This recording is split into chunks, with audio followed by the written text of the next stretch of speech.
My name is Leo and I'm a boat builder and a sailor, and I'm on a mission to rebuild and restore this 110-year-old classic sailing yacht, TALLY.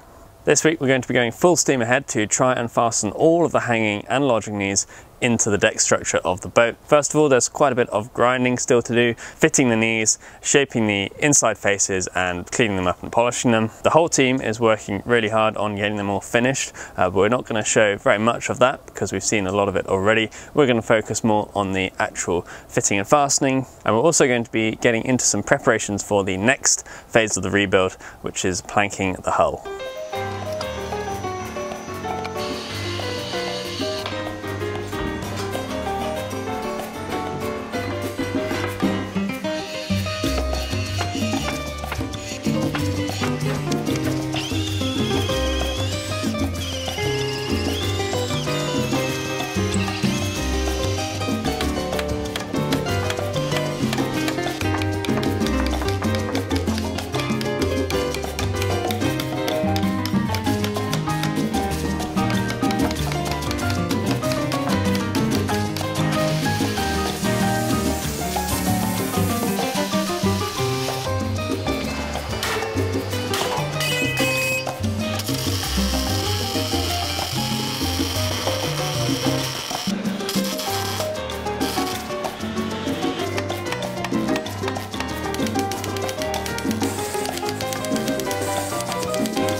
I feel like it's been a minute since I had to do this. Okay, I am drilling holes in the knees for the fastenings that are going to go through the deck beams, and I'm countersinking the holes that I'm drilling a little bit so that the heads of the fastenings can also be countersunk into the face of the knee and therefore be a little larger and stronger. How are you finding drilling through the bronze? Is it easy? It's so easy drilling through bronze. Yeah, it's fine, oily, but fine. What are you using for oil? I'm using this Tap Magic cutting fluid, which we're about to run out of. I don't know, is product placement there. Yeah. They got in touch with me and I'm getting a sweet commission from that, so.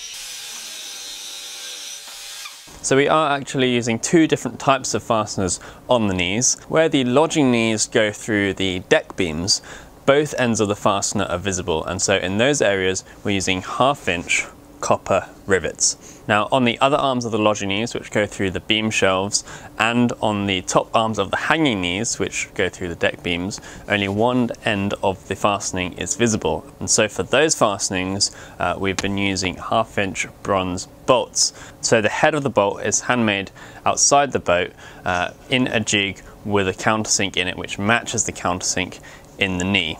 Now the other end of the bolt is not visible, it's either in the top of the deck beam or behind the beam shelf, and so we put a nut and washer on that. For both of these fastenings, whether it's the rivet or the bolt, the end of it which is on the bronze knee is set into a countersink. And what that does is it gives the head a greater size and therefore more strength, and it also allows it to flare out more gradually, so there's not one sort of pinpoint of loading, and so that gives it more strength without having to have a great big huge dome on the outside. So some of the heads don't look that big when you actually just look at the face of the knee, but there's all this material that you can't see going into the countersink, and so it's actually really strong. These are the methods that have been trusted and relied upon by traditional boat builders for hundreds of years. The rivets and tally-ho held up really well for 110 years, and I see no reason why these ones won't as well.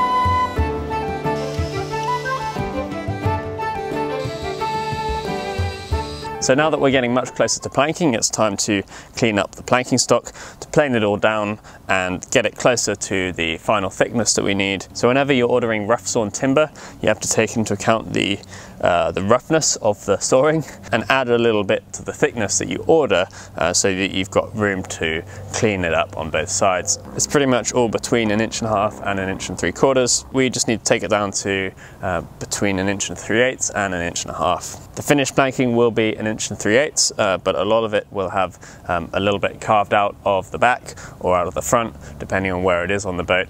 But if it's on a curve, that extra 1/8 of an inch is what's going to be shaped into the plank to make it fit the curve of the frames. And that is part of lining out as well, to make sure that none of the planks are so wide that you need more than 1/8 of an inch extra thickness in your plank stock. So the guys have been working through this. It's pretty heavy stuff. A lot of these boards are very wide, a lot of them are very long, up to 40 feet. It's mostly Wana, but there are some planks, such as these, of Angelique, which is even heavier, and it's kind of hard to tell the difference at first glance when it's rough sawn like this, but when it's planed it's quite clear. The Angelique has a darker grain and it's much harder. If you try and drive a nail into it or a screw, you can immediately tell the difference. The Angelique is going to be used for the garboards, the very bottom planks, some of the broads, which are just above the garboards, and then the sheer plank at the top of the boat on either side, and perhaps even the second plank down as well. It all depends really on how much Angelique we have and how much we get through.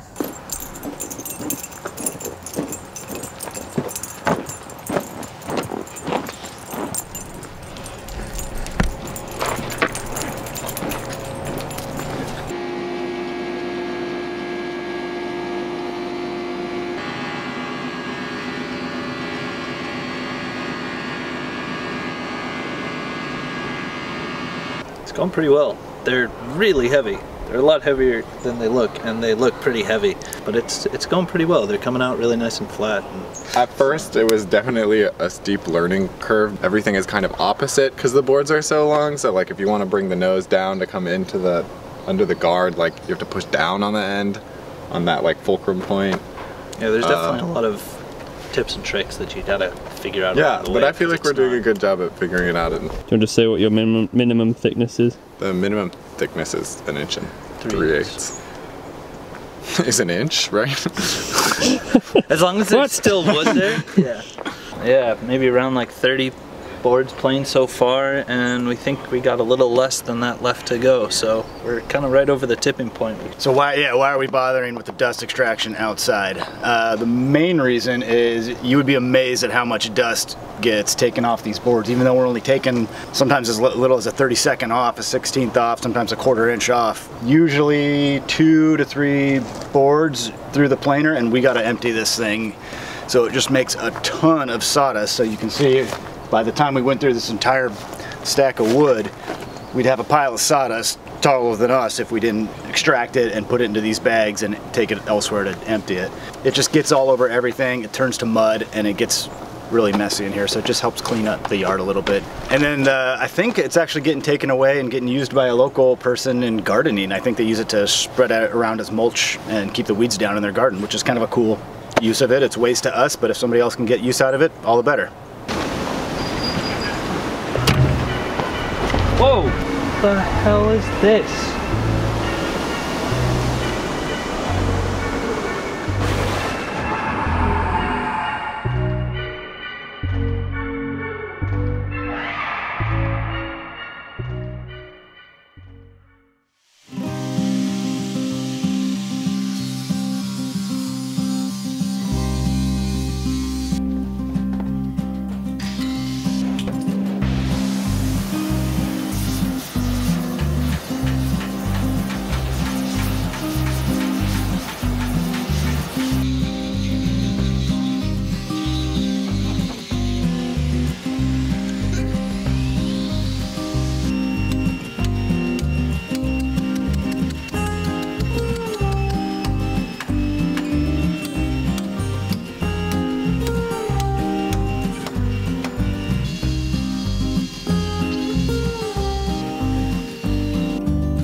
All right, Pete. Why don't you guys go have tea?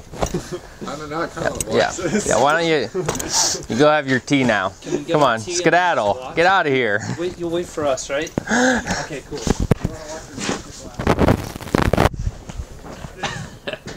Making rivets for the lodging knees.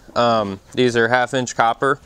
This peened head that we've already made goes on the deck beam side, bare wood side with a washer, and then this end gets pounded through the lodging knee on the other side, and we've annealed the tips of these rivets for the last inch or so.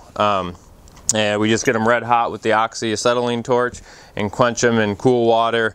And that softens the tip. And so when it's in the boat, we can peen this head over a lot easier, and then it work hardens. And so the copper is real soft now. Once you start hitting it with a hammer to mushroom the head over in there, it'll work harden and stiffen up.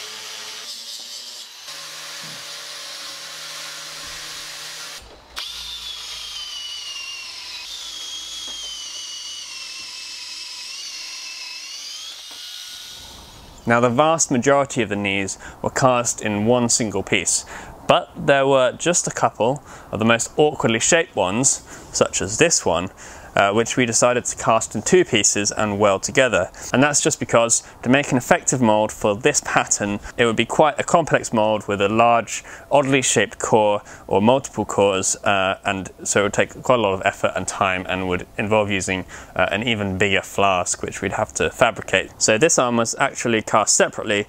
Now, Pete welded these up. I wouldn't have been confident enough to do that myself, but as he told me, it's very important to use the correct alloy in the welding stick that you're using, the correct settings, the correct heat, and so on, and also to anneal the area properly to get rid of any stresses or any hard or brittle spots that the weld might have created. These particular knees are in the sort of center section of the boat. They're actually right inside the chain plates, and I think honestly their purpose really is more than anything else to back up the chain plates. So the chain plate bolts will come through these knees, and that'll give the chain plates a lot of strength. And of course the chain plates are what hold the rigging, which holds the mast up, so they have to be really strong.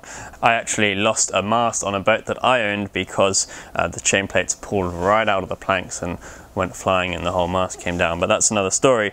And it's not going to happen on this boat, partly because of these knees. But the point is that in this area of the boat, there's 3 of these knees very close together, and I think this one being so offset might be a concern if it was on its own, perhaps. I don't think it's going to be quite as effective, but in this area where there's 3 of them and its main purpose is really to back up the chain plates, I think that it's quite satisfactory. And again, this is exactly how they made the originals, although they used wrought iron rather than cast bronze, but the shape was the same.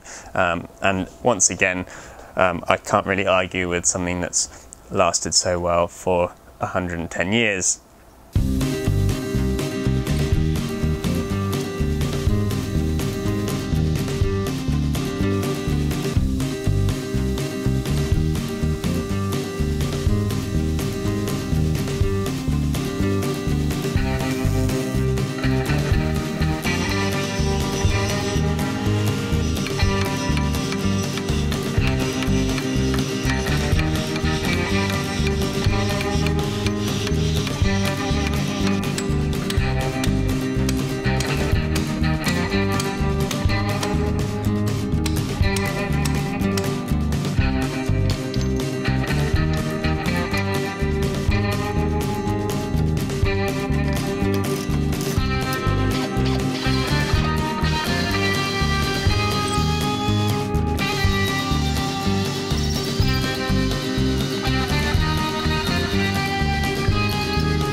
Smack dab in the middle, huh?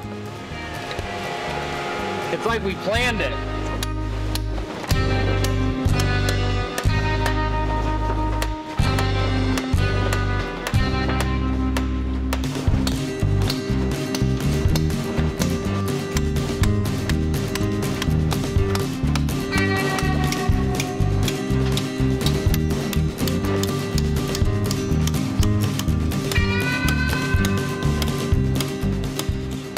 Okay, we've just installed the breast hooks. There's a lower breast hook that goes along the bilge stringers here, and an upper breast hook that goes along the beam shelf. Their job is to reinforce the bow of the boat, just behind the stem, and they're bringing together the port side and the starboard side. So they get through bolted. They get 3/4 inch bolts through the center line of the stem, so all the way to the outside, very front of the boat, right through the center here and there. They carry some of the load of the stem, the big heavy Purple Heart stem that's kind of hung out there, and even when a boat's in the water, it still falls victim to the gravitational pull of the earth, and so that heavy stem needs to be held into the boat. Well, obviously, all the hood ends of the planking are going to be there, but these breast hooks really hold the boat together up here.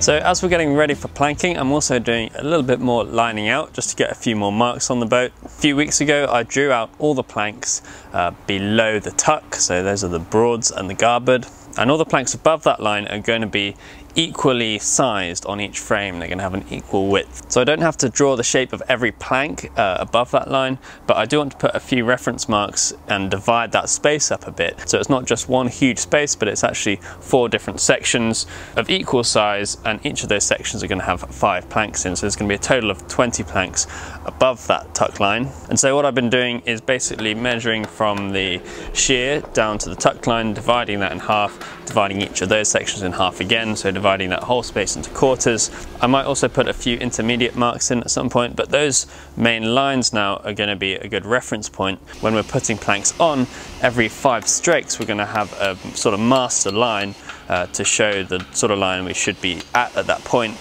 make sure we're not wandering off it too much, and then we're just going to be able to keep going up to the next one and the next one till the boat's planked.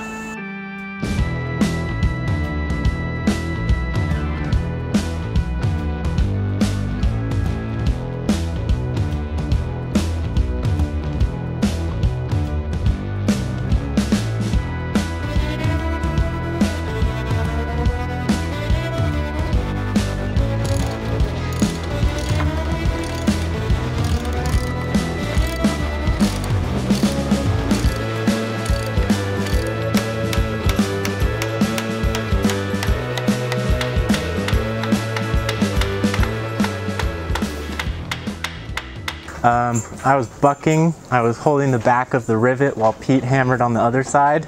I've been told it's a really important job, and only I can do it. No, I think anyone could do it.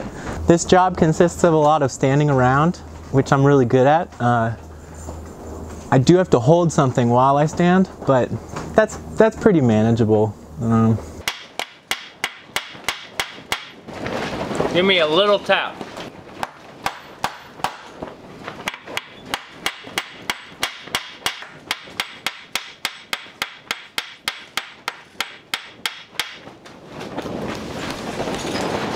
Looks good, fellas.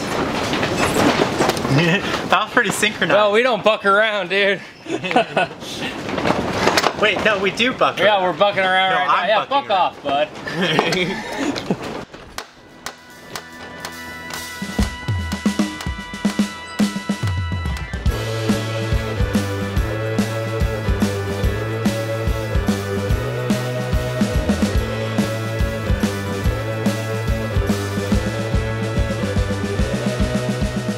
Alright, so that's about it for now. We've managed to just about get all of the bronze work into the boat. All of the hanging knees, lodging knees, breast hooks and floors are fastened into the boat. And I have to say, it feels like the end of a pretty major chapter and the beginning of a new one, because the next job we're going to be starting up hopefully next week is going to be planking. Now I've got 2 really deep and sincere thank yous to send out this week. One is to everyone out there, all you guys watching these videos on YouTube. You guys are making this possible. I'm so amazed and humbled by the support that is given and the generosity of people that makes it possible to rebuild this boat. That's the only way this is funded now, and honestly, if it wasn't for that, I have no idea what would have happened by now. So thank you. The other thank you is to all the volunteers who have come here, who have worked here in the past and who are working here now. Your time, your energy and your skill, your enthusiasm has also made it possible to rebuild this boat to such a high standard, and that makes me really, really happy, and it hopefully makes this a better experience for everyone, all the people who are watching these videos, everyone who's going to sail on this boat into the future, and all the shipwrights who will work on this boat in the future. So regardless of if you've been physically involved or if you're financially supporting the project, or even if you're just watching, you are a part of this project, you are a part of the reason it's possible, and therefore a part of the boat. And I'm really, really grateful for and amazed by this community that has grown around this project. So I got to quit blabbering now. That's it for now. Thank you, and we'll see you soon. Cheers.